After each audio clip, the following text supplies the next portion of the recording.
हम सभी को पता है मानव जाति और पृथ्वी पर रहने वाले सभी जाति के लिए यह प्रकृति और यहां पर उपस्थित पर्यावरण कितना महत्वपूर्ण है। बिना इसके हम जीवन की इच्छा भी नहीं कर सकते। हमारे पेड़ पौधे, यह शुद्ध वातावरण, प्राकृतिक सौंदर्यता और प्रकृति से मिलने वाले बहुत सारे ऐसे पदार्थ जिसके बिना मनुष्य या फिर इस पृथ्वी पे किसी का भी जीवन संभव नहीं है। हम मनुष्य जाने अनजाने में कुछ ऐसी गलतियां करते हैं जिसका खामियाजा हम पूरे पृथ्वीवासी को भोगना पड़ता है। हमारे जीवन में प्रकृति हमारी मां की तरह है। हम उसको संजो के, उसको सुरक्षित रख के और साथ में उससे मिलने वाले सुख का उपभोग कर सकते हैं। लेकिन इस पृथ्वी पर कुछ ऐसे मनुष्य हैं जो अपनी इच्छा पूर्ति के लिए या अपने सुख के लिए किसी एक जाति का अधिक दोहन करते हैं, जिसकी वजह से वो जाति हमारी पृथ्वी से विलुप्त हो जाती है। हम बहुत सारे ऐसे जातियों को अपनी किताबों में ढूंढ सकते हैं। वहां से हमें कुछ ऐसे जंतुओं का या ऐसी प्रजातियों का नाम पता चलेगा जो हमारी पृथ्वी पर पहले तो थे लेकिन अब नहीं है। इसका एक मुख्य कारण हो सकता है अत्यधिक दोहन, और यह अत्यधिक दोहन मनुष्य के द्वारा किया जाता है। मतलब हमारी प्रकृति को, हमारे पर्यावरण को, इस पृथ्वी पे रहने वाले किसी अन्य जाति या जीवों से कोई नुकसान नहीं है। इस पृथ्वी के पर्यावरण और प्रकृति को केवल और केवल मनुष्य से नुकसान है। बदलते मौसम और बदलते पर्यावरण जो हमारे आने वाले समय में एक हमको जीवित रहने के लिए, जीवन को जीवित रखने के लिए, ऑक्सीजन की आवश्यकता की पूर्ति के लिए हमें सिलेंडर लेना पड़ेगा। मतलब हमें अपने पास एक छोटा सा पैकेट लेके घूमना पड़ेगा जिससे हम स्वच्छ हवा ले सकें।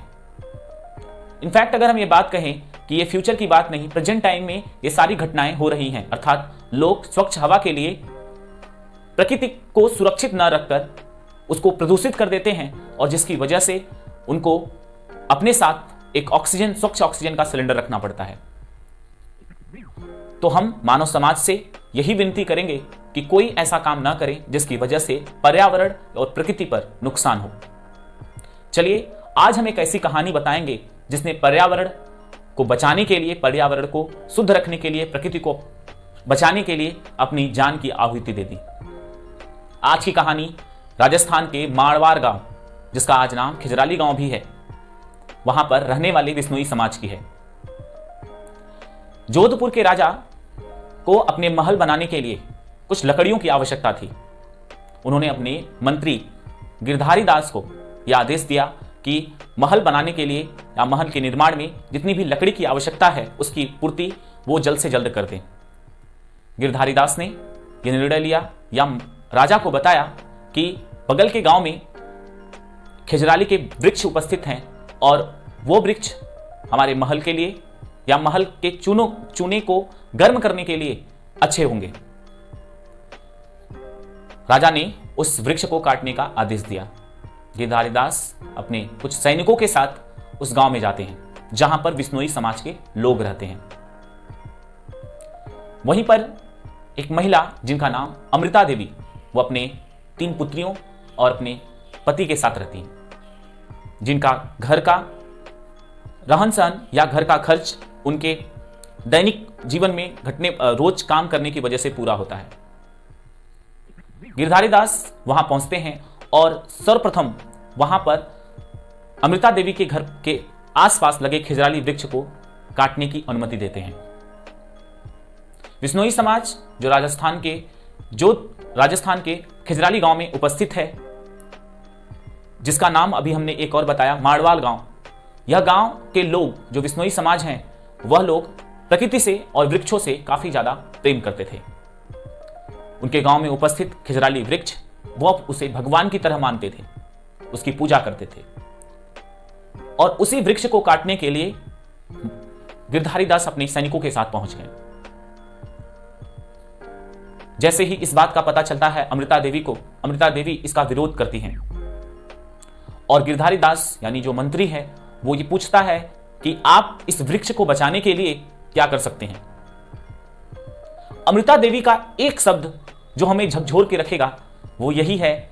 स्वच्छ शब्दों में उन्होंने गिरधारी दास को एक जवाब देती हैं कि अगर मेरे मरने की वजह से, मेरे सिर कटने की वजह से यह वृक्ष जीवित रहेगा तो मैं सिर कटाने को तैयार हूं। गिरधारी दास एक मंत्री था, राजा का आदेश भी था, तो उसको गुस्सा आई कि ये छोटे लोग हमारी विरोध क्यों कर रहे हैं। राजा के महल के निर्माण के लिए वो लकड़ी आवश्यक थी। उस दिन गिरधारी दास वहां से लौट जाता है। अगले दिन कुछ सैनिकों के साथ वो फिर से उस गांव में आता है, कह सकते हैं गुस्से में। धीरे धीरे यह बात विश्नोई समाज के सभी लोगों को पता चल गई थी। सुबह का टाइम था। गिरधारी दास अपने सैनिकों के साथ उस गांव में प्रवेश करता है और खजराली वृक्ष को कटवाना प्रारंभ कर देता है।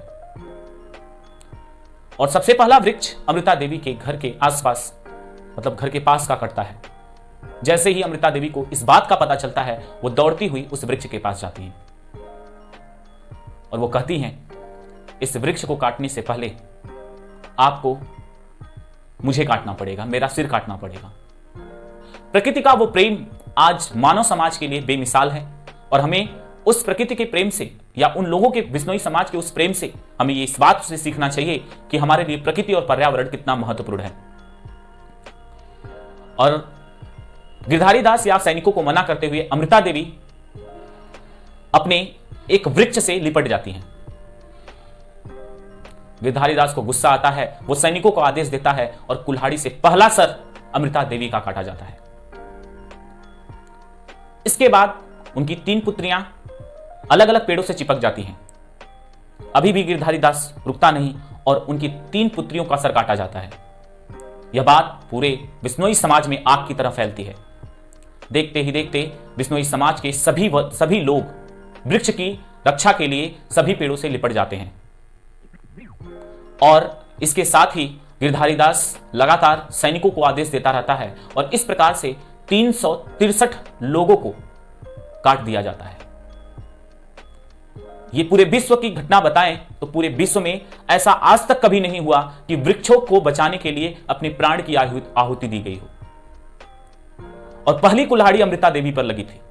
सबसे पहला प्राण अमृता देवी का गया था। उसके बाद धीरे धीरे करके वो वृक्ष का जो प्रेम था वो लोगों को इस प्रकार था कि वो उसको बचाने के लिए अपना जान, अपनी प्राण देने को कम समझते थे। और इस प्रकार से 363 लोग मारे गए। मतलब एक गुस्से की वजह से और वृक्ष को बचाने के लिए 363 लोग की मृत्यु हो गई। ये पूरे विश्व की घटना है और ये पूरे विश्व में ऐसा कभी नहीं हुआ या आगे पता नहीं होगा या नहीं। लेकिन यह एक ऐसी सूचना है कि पर्यावरण और वृक्ष हमारे जीवन में कितना महत्वपूर्ण होते हैं, जिसको बचाने के लिए उसको एक ऐसा उदाहरण प्रस्तुत करके अमृता देवी गई हैं जो युगों युगों तक याद किया जाएगा। ऐसे लोगों को मेरा सैल्यूट है। और हम सभी, आप सभी लोगों से ये निवेदन करेंगे कि आप सभी लोग पर्यावरण को बचा के रखें। वो हमारी प्रकृति है और प्रकृति माँ के समान होती है। उसको नुकसान पहुंचाना अर्थात माँ को नुकसान पहुंचाना है। प्रकृति हमारे जीवन में वो सभी सुख समृद्धि को देती है। जितना हक मानव जाति का इस प्रकृति पे है, उससे उतना ही हक अन्य जीवों का है या आने वाली पीढ़ियों का है। हमें कोई हक नहीं है कि आज के युग में हम जीकर सुख लेकर किसी एक जाति को या किसी एक जाति का विनाश कर दें। तो हम आप सभी लोगों से निवेदन करेंगे कि आप सभी लोग एक वृक्ष लगाइए, तो प्रण कीजिए कि वो वृक्ष आपके लिए आपका सबसे करीबी दोस्त होगा, जिससे कई सारे फायदे होंगे। वो वृक्ष छाया भी देगा, फल भी देगा और साथ ही वह हमारे पर्यावरण को शुद्ध करेगा।